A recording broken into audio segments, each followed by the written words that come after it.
I recently found out that my husband Terry purchased the high-rise condominium right across from the train station.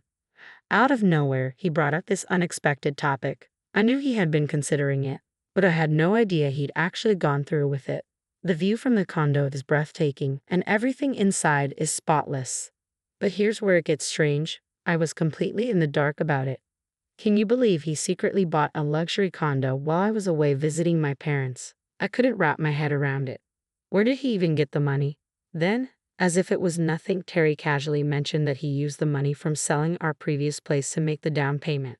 He went on to tell me that he'd be moving in with his parents, without me. I stood there, stunned, as he calmly asked me to leave. I was so taken aback that I couldn't even respond. My name is Carol, and I'm 31, currently 8 months pregnant. Each day, I get more excited about the arrival of our baby, though I'm nervous about giving birth for the first time. My husband Terry is 2 years older than me at 33. He works at a well-known company, and we've been married for 4 years. After facing challenges with conception, I was overjoyed when we finally got pregnant. But now, the shock about the condo has left me unsure of what's happening. To calm my nerves, I've been spending more time at my in-laws' house. On one visit, Terry's sister-in-law, Madison, asked, "Carol, you're about to become a mom soon. How do you feel about it?" "To be honest, it doesn't feel quite real yet," I told her. Madison, who's married to Terry's older brother, is one of the reasons I enjoy visiting. While I don't interact much with my brother-in-law, Madison and I have grown close. She's a housewife like me and lives with my in-laws. 2 years ago, my mother-in-law's mobility started to decline, and Madison stepped in to care for her since she has experience as a caregiver. My mother-in-law mainly uses a cane to get around and does fine on her own most of the time, but Madison still helps out a lot. I've been so impressed by how easily she took on that responsibility without hesitation. Madison and her husband have a 4-year-old daughter, and watching her as a mother has eased some of my anxieties about pregnancy and childbirth. I often find myself looking to her for advice as my due date approaches.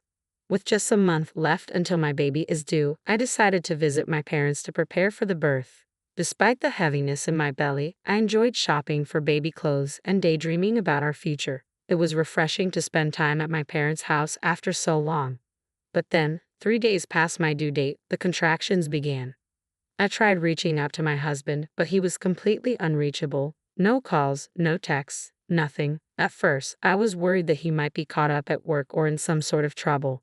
But as my labor pains grew stronger, I didn't have time to wonder where he was. The only thing on my mind was bringing our baby into the world.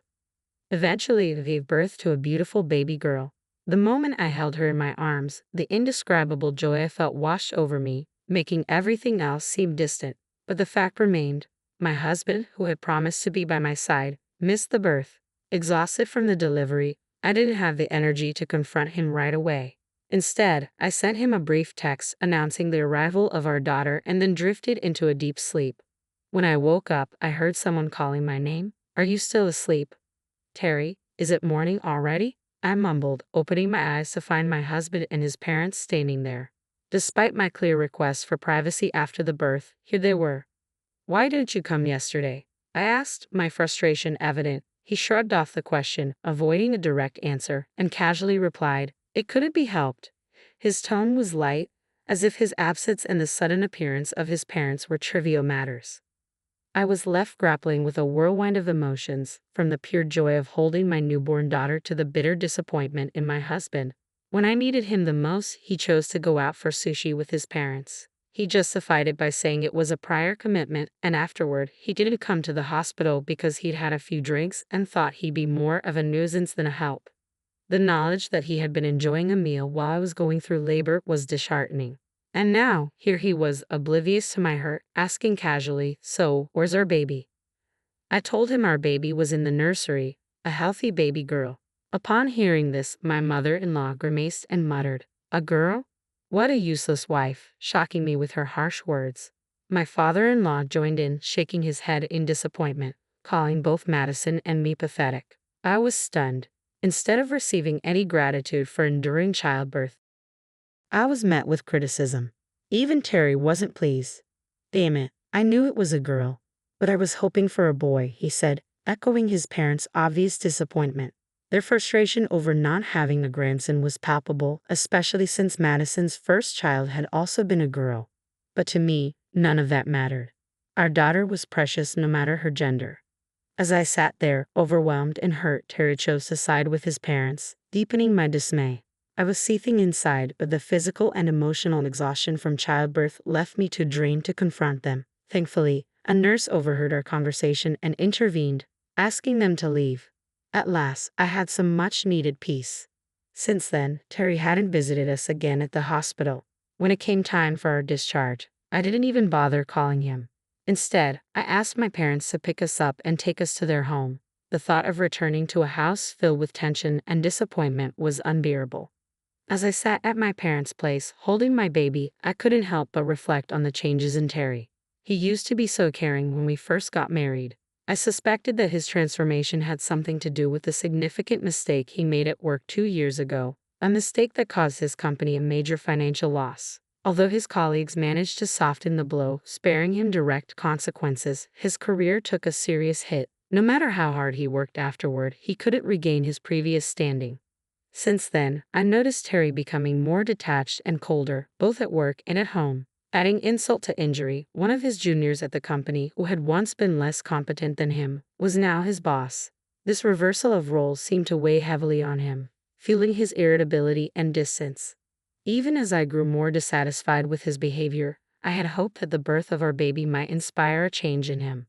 But as the days passed and he didn't even try, my worry for our family's future deepened.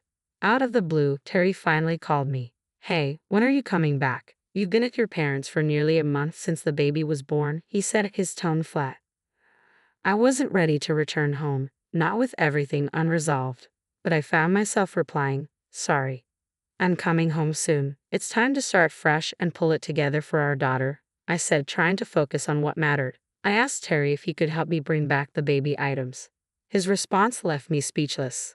"You don't have to bring all that stuff back. I have something else to talk about. Maybe I should have told you over the phone," he said, his tone unsettling. Confused, I pressed him for clarity. That's when he dropped another bombshell. "I bought a high-rise condo right in front of the station." I was stunned. "What do you mean? Why are you bringing this up now?" He rambled on about the condo's spectacular view and how clean and modern it was, but my mind was stuck on the fact that he had moved out of our apartment while I was away. "Where did the money come from? You can't afford a place like that on your salary," I exclaimed, panic rising. Casually, as if it was nothing, he replied, "I made the down payment by selling our house." The ground beneath me seemed to disappear. "What? You sold our house? Where are your parents living now?" I asked, my voice shaking. His excitement was apparent. "Daddy and Mommy are living with me in the condo. I'm going to live with them now, in this great new place, so I don't need a parasite like you around." I was floored. He was moving in with his parents, without my knowledge or consent, and now he was effectively kicking me out. I couldn't find the words to respond. He started referring to his parents in childish terms, boasting about their new life together in the condo. Adding insult to injury, he sneered, "You're cocky for just a housewife. You're useless without my salary. Besides, you've done nothing but laze around these days." His words hit like daggers. I stood there, reeling, questioning not only his love but how I had ended up married to someone so heartless. During my pregnancy, when I struggled with severe morning sickness and preparations for our child, he'd shown no sympathy. After the baby was born, he had coldly remarked that I was useless for having a girl. Worse still, he claimed his parents thought it would be better for him to be with a younger woman who could give him a son. He continued, explaining that his parents no longer wanted to live with my brother and his wife, indicating there was already family tension. As if that wasn't enough, he told me he had packed all my belongings and stored them in a unit, instructing me to collect them soon. The conversation turned even more brutal when he said, without emotion, "I've sent you divorce papers. I expect you to file them promptly." Then, without waiting for any response, he hung up. I sat there, stunned, the phone still in my hand. How had it come to this? I was married to a man who had turned into someone unrecognizable, someone cold and cruel. I felt regret, but more than that, I was left questioning everything I thought I knew. I knew I had to pull myself together for the sake of our daughter. After taking time to reflect, I resolved to sever ties with him and start fresh. I wasn't going to let him control my life anymore. Divorce? Bring it on. I was determined to show him he'd regret this more than I ever would. When I explained the situation to my parents, they were furious. They immediately supported me in taking legal action. As soon as I received the divorce papers, I signed and filed them. Half a month later, my husband unexpectedly showed up at my parents' house, fuming. He stormed in, slamming his bank book on the table. "What's this? Why is there a huge withdrawal from my account?" he demanded angrily. I remained calm and met his gaze. "Haven't you heard of the division of property? That's what this is. The account is in my name, and I'm not giving you a cent." His eyes widened in shock. "You couldn't have made that much money," he snapped. "Remember, your salary dropped because of your mistake at work, and now you think you can claim this money." I didn't flinch. "I've been working from home, and I've managed to match your salary. And since you're the one who wanted a divorce, we're dividing the assets." He stared at me, dumbfounded. "You've got to be kidding." That's when my father, who had been silently observing, finally spoke. "If you want to dispute this, we'll settle it in court. How dare you treat my daughter this way?" The room was tense. This had escalated beyond personal grievances. It was now a matter of legal and financial justice. I was ready to fight for what was rightfully mine and to protect my daughter's future. I wasn't backing down. I deeply regret that my daughter had to experience such turmoil because of Terry. One day, when he tried to confront us again, my father, who is a police officer, gave him a stern look that scared him off. Terry quickly left, and that was the moment I finally severed ties with him for good. We also resolved the division of assets. Since then, I've been living with my parents, focusing on raising my daughter. Parenting has become more familiar, and my daughter's adorable nature makes each day joyful. Life has been good, filled with the kind of happiness only a child can bring. A few months into our new life, I started receiving persistent calls from an unknown number. At first, I ignored them, thinking they might be work-related, but the caller wouldn't give up. Eventually, I answered, and to my surprise, it was Terry. "Hello, Carol," he said hesitantly. "What do you want?" I asked, skipping the small talk. "I'm having trouble paying the mortgage for the condo, and I might get kicked out soon," he confessed. "Oh, so you're short on cash?" I replied without much sympathy. "Yes, I've used up all my savings. Dad injured his back and had to quit his job, and Mom's been spending recklessly, bragging to her friends about living in the condo," he explained, his voice filled with desperation. I wasn't surprised. Terry had never been good with managing money, and without his father's income and his mother's lavish spending, it was no shock he couldn't keep up with the condo's expenses. "My bank account is empty, and I've been told I need to leave if I can't pay by next week. Please, Carol, come back. We loved each other once," he pleaded. I let out a brief laugh before responding calmly, "Give me a break. You just want to use me when it's convenient for you. You think I'll come back, not for love, but for my salary and to do all the housework, right?" There was a pause. "Also, remember when you called me a parasite? Wouldn't it just be in the way now?" He tried to backtrack, but it was too late. I just chose the wrong words back then. I pressed on, asking, "What about Madison and your brother? Are they still living with your parents?" He sighed. "They moved out and are living on their own now. They had a big argument with our parents. My brother wanted Dad to be more sensible, but that only made things worse." Terry's situation seemed dire, but it was a result of his own choices, a tangled mess of financial and familial errors. It was clear he was looking for an easy way out by trying to pull me back into his life. However, I had moved on, focused on building a healthier future for myself and my daughter, free from the chaos of my past with him. Then I heard that my brother-in-law had finally had enough. He stormed out after telling their parents he'd cut ties with them if they continued to disrespect his wife, Madison. It was heartening to know he stood up for her. He seemed like a decent guy. As for Terry, his plea for me to return was met with disbelief. "Come back to you? Are you serious? I'm already overwhelmed just taking care of our daughter. I don't have the energy to deal with people like you." I couldn't help but comment on how odd it was for him to still call his parents daddy and mommy. It didn't seem appropriate for someone his age. He tried to backtrack, suggesting I bring our daughter over to live with them. "Weren't you planning to live with her when you first asked me to come back?" I questioned, catching him off guard. "I would never let my daughter live with such a despicable father.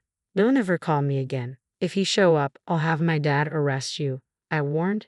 His response was a feeble sound, likely recalling my father's intimidating presence. I hung up and blocked his number.